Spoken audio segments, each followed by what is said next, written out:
The cat streak starts again.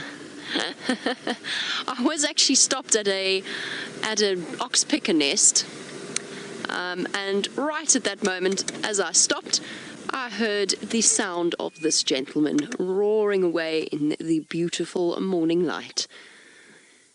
Hello, boy. Where have you been hiding, mister? Now we are on the great open area, or one of the open areas of Arathusa, very, very close to the Djuma boundary. And I might have to be on the Game Drive comms in a little bit, just to control the sighting so that people can come and join us. But let's go around, since he is determinedly, I was hoping for a nice backlit mane, but he is somewhat determinedly facing the opposite direction. Let's go and get a view of his beautiful face, and then in about 4 minutes' time, hopefully, he's going to start roaring again. That would be lovely. I think it looks like Mfumo from the back of his head. It's a bit of a stretch, isn't it? But I'm pretty sure it's him. Let's go and see. Hello, mister. Someone's looking a little droody this morning. And very, very, very full. He's obviously been feeding on something. So for our new viewers, this is one of the dominant male lions of this area. So they are, all four of them collectively, known as the Birmingham Boys, or else the Gowrie males. And they were once 5 members strong. Very sadly, they lost a member a couple of months ago, and one of their youngest members. And he is panting heavily. Now, he's obviously got one very full belly. But yes, the Birmingham Boys came in a year and a half ago. As I said, 5 of them. The youngest one, or one of the youngest ones, actually eventually died of injuries related to what we think was a failed buffalo hunt, or maybe a successful buffalo hunt. Hello, boy.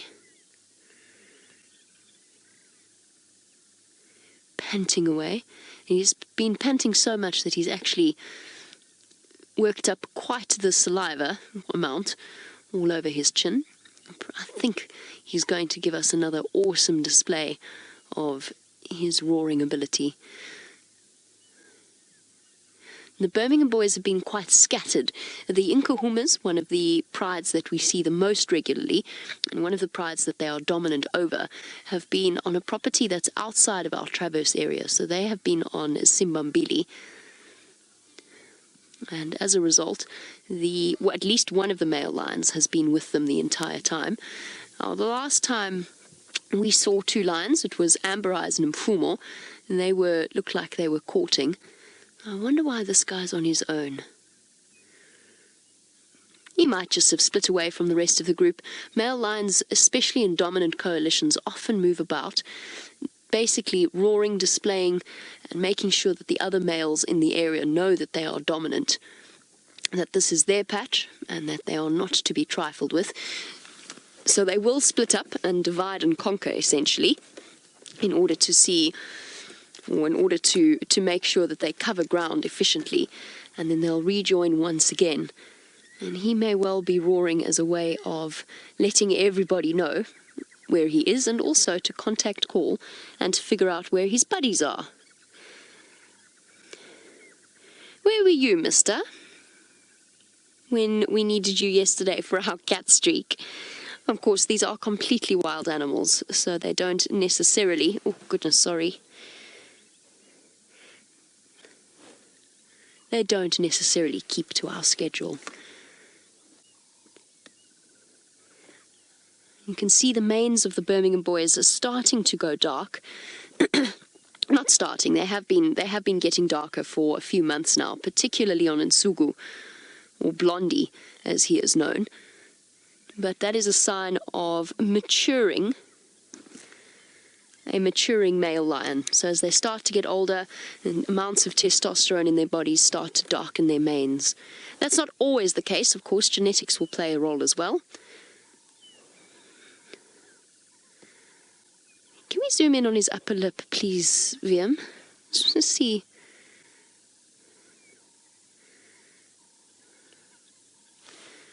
Sorry, hold on one moment, everybody. I just need to jump on the Game Drive channel.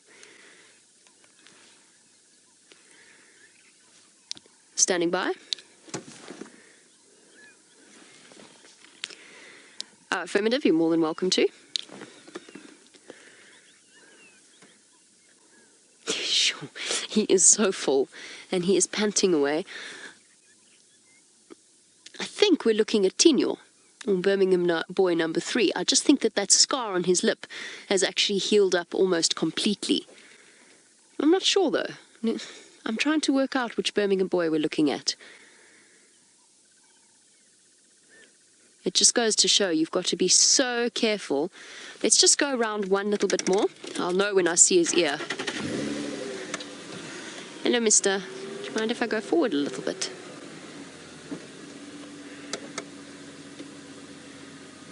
If you could very kindly turn your head so I can see your right ear, because that definitely won't have healed.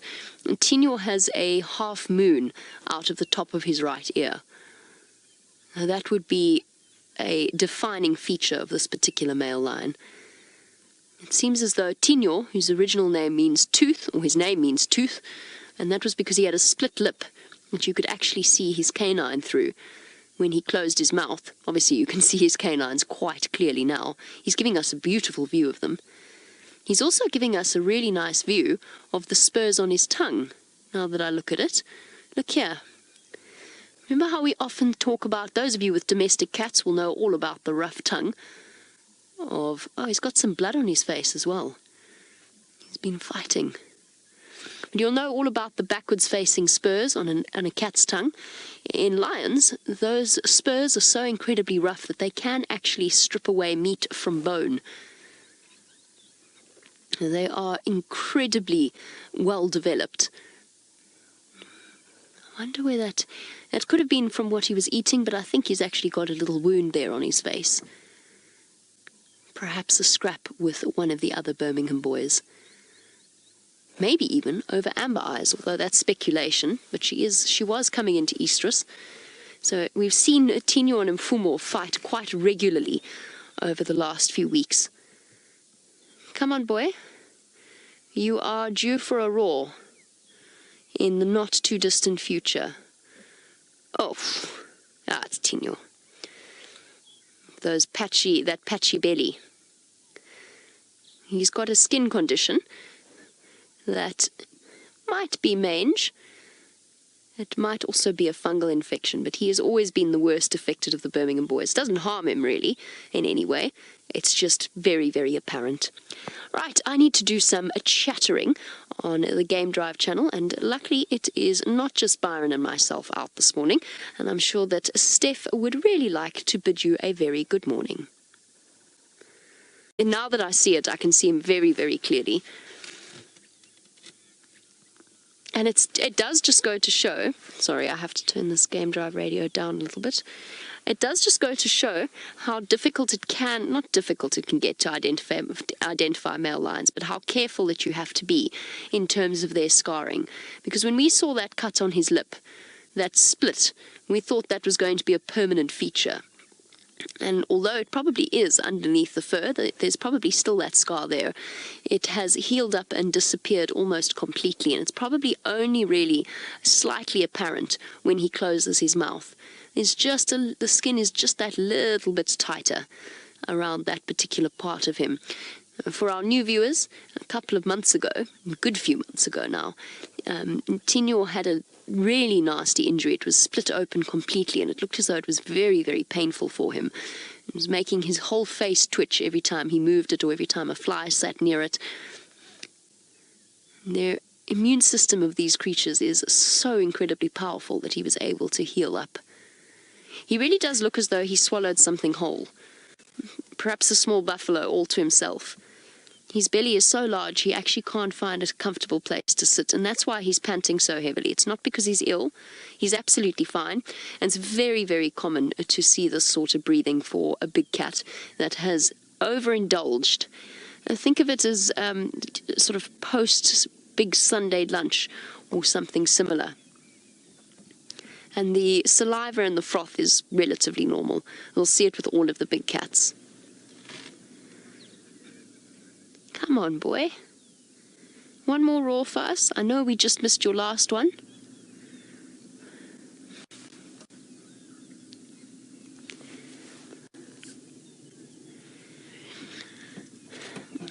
William, one of the big reasons that I've been listening to the Game Drive channel in terms of trying to figure out exactly what's going on. The Game Drive radio is a way in which we all communicate with each other and share our sightings. And good question, William. You wanted to know whether or not the Pride could be somewhere nearby with a fresh kill. Probably, although it sounds as though they're around Simbambili. Sorry, bear with me one moment. Morning, morning. Hi, guys. Good, thanks, Roy. How are you? So they did have a buffalo kill on Simbambili, and it sounds as though the guys are tracking them. It looks as though they might still be around Simbambili, which is just to the north of us. We're not far from the Simbambili boundary. Unfortunately, that is outside of our traverse area. But yes, I think that that's where he's been. I think he's been with the rest of the Pride, gorging himself on buffalo. And by the looks of things, he got the lion's share of that particular meal, which the females have come to accept as their due in life. When a male is present, they know that they're going to struggle to get any food until he lets them. And the male lion usually moves in first, feeds first, and consumes most of the meal. And the females will come. The cubs can share with him because they are part of his bloodline, or at least he believes they are, and they probably are. But the females will have to wait until he's done. A couple of fresh scars, fresh wounds on his face. So I think he has had a little bit of a confrontation, but that's basically polite dinner conversation for lions. They very often fight each other. Looks as though somebody's trimmed his whiskers. That's not possible, of course, but it does look as though the ends of them are very shortened. Ooh, are we thinking about roaring, or are we just very hot? I think he's just very hot. The reason he's panting in the way that he is, apart from the fact that his belly is so full that it's pushing against his diaphragm, and therefore making deep breaths a little bit harder, the reason that he's panting in the way that he is that he's hot. He is really, really very hot. And that's because with the digestion and the breakdown of meat, obviously there's a great deal of bacteria in his digestive system. It's healthy for a lion, but it's not a very hygienic or healthy place inside his stomach and his intestines. And as a result, all of that breakdown of the meat is releasing a huge amount of heat. And that's what's making him so very, very warm. Shame his cheek's a bit sore. He's rubbing it. That's how he spread blood down onto his mane. See him rubbing up against it. Licking his paws and then rubbing up against that slight puncture wound. It's nothing too serious. He'll heal up in a couple of days. As I've mentioned before, these lions have had far worse in the way of injuries. But obviously he can't reach across there and lick it, so now he's worrying at it with his leg.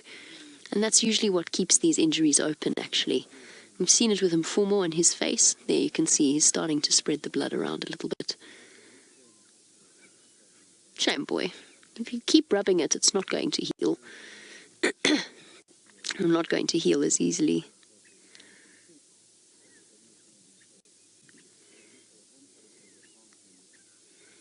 Long, leisurely clean.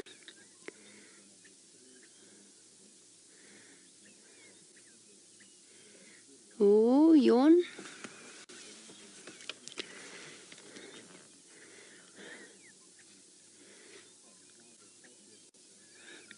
You can see his canines are starting to yellow and age, and it does actually, you can see just how powerful those canines are. It gives us a beautiful view of both the canines and the tongues.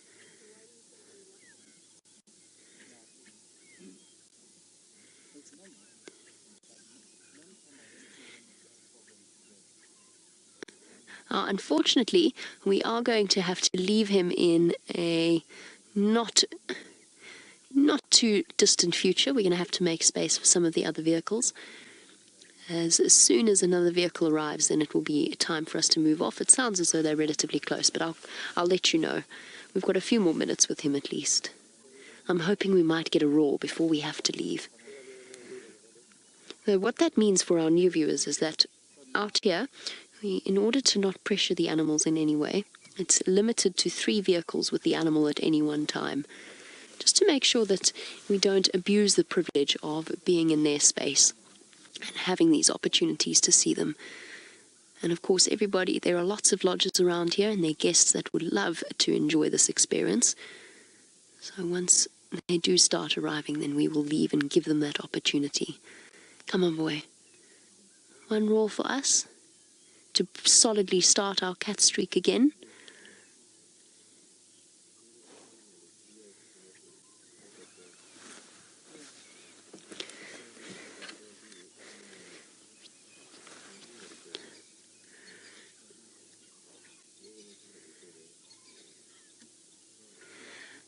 I'm sorry, I'm not deliberately getting your names wrong.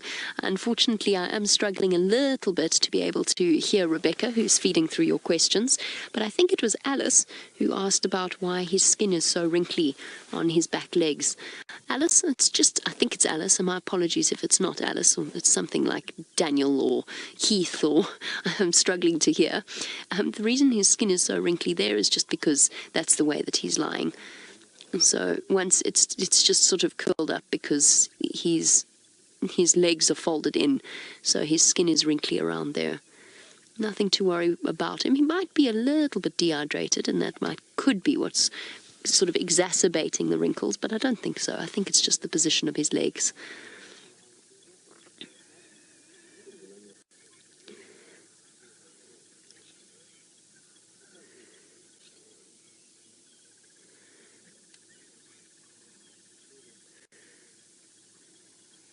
Giving himself a thorough cleaning.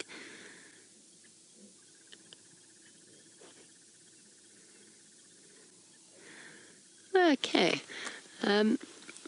Just a message for Rebecca, and I'm sorry that we have to do this, but of course I can't hear at all. Rebecca, I'm just going to switch my phone on so that you can contact me that way.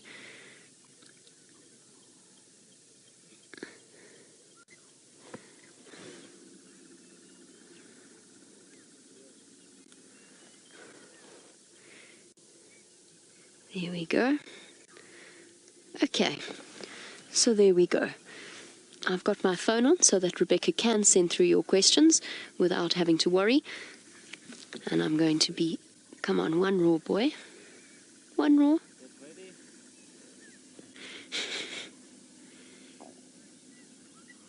One roar for us before we have to go. Or are we going to carry on? No, we're going to carry on with the foot cleaning.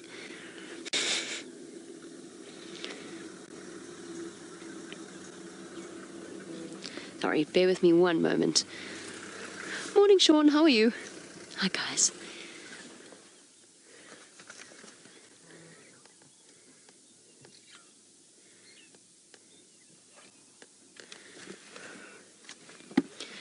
Station on standby 1 for Madoda and Gala. Come in.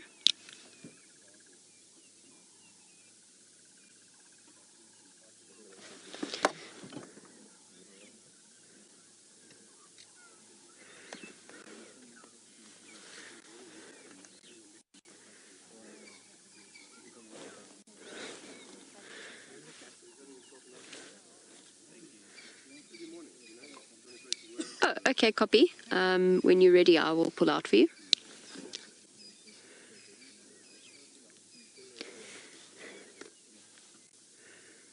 Okay, we can stay a few more minutes. One of the other vehicles was on his way here, but has just found a leopard in a marula tree, and not too far from us. So once we do leave this male line, then we will try and find out a little bit more in the way of information.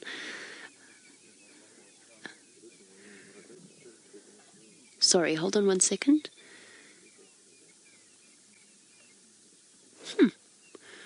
Okay, well, there we go. We might actually break our cat streak thoroughly by...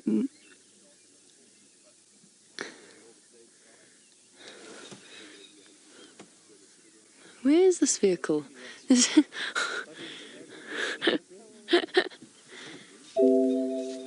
sorry, leopard almost right next to this lion. Not right next to, he's a couple of 100 meters away. So we will be hopefully going to join that sighting in a not too distant future. Lance, a very good morning to you. Sorry about the distraction and all the conversations. Lance, you want to know what the function of whiskers are on a lion. Exactly the same as a cat or a dog.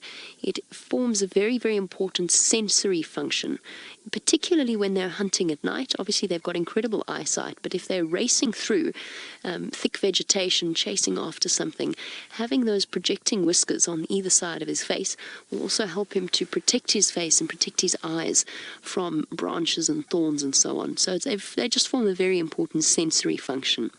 The nerves are phenomenally sensitive, and if you have a look at a lion's skull, you will see just how much in terms of anatomy goes into the functioning of the whiskers and the muscles and the nerves around the mouth. So if you look at a lion's skull, they've got a massive canal, a hole in their skull on either side of their cheekbones where the nerve centers run through. So the nerves travel down to the whiskers, and there's a huge amount of sensory input that comes from them. So their whiskers are very, very sensitive. Now, it's been phenomenal to witness the change in these lions, from the darkening of their noses and the sort of the yellowing of their canines right up to the development of their manes. And Nature Fox, good morning to you. You want to know how long it takes for a lion's mane to form fully or to grow fully. It actually, funnily enough, depends on where you are in the different parts of Africa. So in certain areas, lions take a great deal longer than others in terms of their full development of their manes. And I will get back to you on exactly which countries. I can't remember off the top of my head the exact facts and figures, but in the Sabi Sand, or in South Africa, it's probably going to take him another year or so for that mane to really be fully developed. But the change has been phenomenal. When Tinyo first entered onto the scene, his mane was a mohawk, essentially. He barely had any hair between his ears and the top part of his mane, and it was blonde. Now, of course, it's slowly darkening, spreading down the shoulders. But it does also depend upon the genetics of the animal. So some lions will have a more developed mane than others. Hairy Belly, for example, he had a mane that went all the way down to his belly. And that's probably one of the biggest manes that has been, or one of the biggest manes in the Sabi Sand. I'm trying to see if I can see where this leopard is. Not far away at all.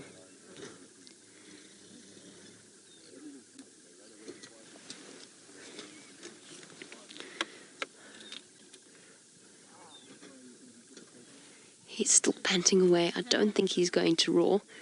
Right, we're going to sit here and just wait until the next vehicle gets here. While we do, let us head over to Byron and find out how his morning's going on Cheetah Plains. And we are still with our massive male lion, and I do apologize for the odd delay every now and again. I just have to wait for the messages to come through from Jerry to let me know whether or not we are live. But we make a plan when things go wrong, and our big male lion has just finished roaring and has started making his way off in the direction of where the leopard is. I haven't been able to find out exactly which leopard it is. From what I can hear, it sounds like it might be Shadow. And he's looking off in her direction. A male lion like this would be a threat to her if he could catch her, but apparently she is up in a marula tree, so you don't need to worry too much about her, but she is very, very close to where we are. So if he does get up and start moving in that direction, we will have to leave the area.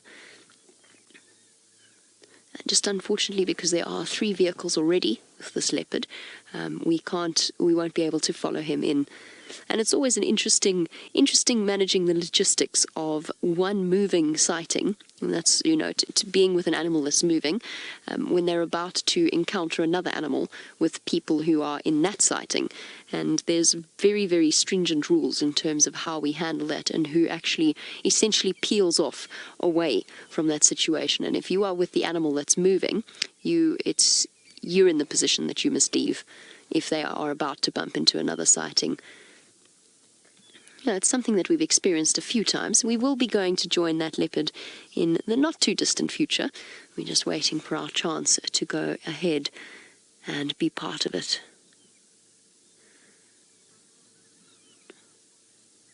For now, though, I don't think he's interested in moving off too far. He did get up and move slightly, though, and when he did, I did see that he has quite a limp.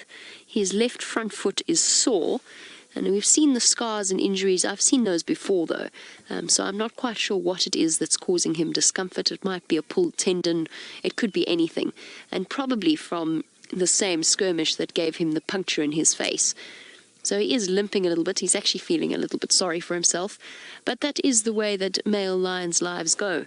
They are always full of limps. I think we might actually be able to go and join it. But before we do, Elena or Ilana, I'm not sure. Sorry, I'm not quite sure how to pronounce your name.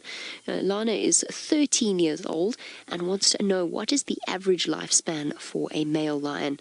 Ilana, it's around about 10 years old in these areas. So a lion, of course, can... Here we go. You'll see how he's limping. Sorry, Ilana, hold on a second. Duck out of the way of the camera. Here you can see it is hurting him. He is a little bit uncomfortable.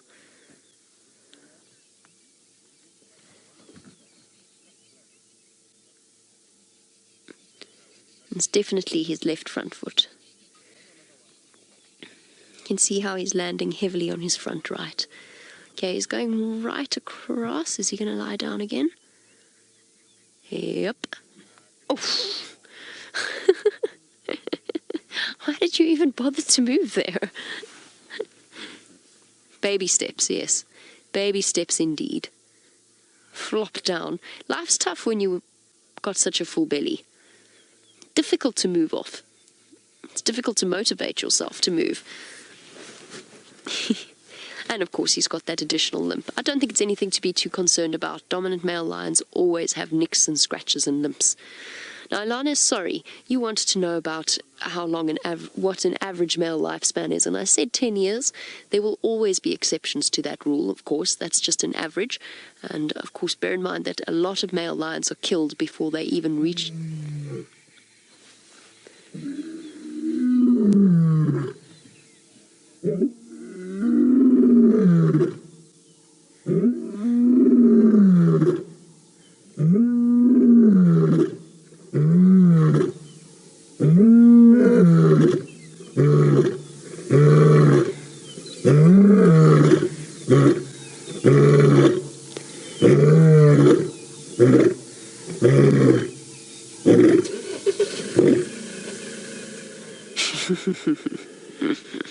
How cool is that? There we go. Finally. Thank you, mister. Isn't that an incredible sound? For those of you that have never had the opportunity to experience a moment like that in person, the vibrations of a lion's roar travel through the ground and you can actually feel them in your chest. I have my one foot on the bottom of Rusty, resting just next to the pedals, and I could actually feel the bottom of the car vibrating. It is the most amazing, amazing sound. Oh, that was incredible. Thank you, mister. I'm glad that we had that opportunity. That was very cool indeed. Right, sorry, Alana. Shall I try and finish your questions now? Your question now. I'm sorry. So yes, you can get lions living up to male lions living up to 13 or 14, but because their lives are particularly rough, they tend to have a shorter lifespan than the females. And while we're watching him after that incredible display, you'll notice his tail flicking and his ears flicking every now and again. And Courtney, that's the answer to your question about the incredible, or the way that they managed to avoid biting flies. Right, now it sounds as though, from what I can hear, I say sounds, from what I can see, it looks as though Byron has found a really exciting first of the season.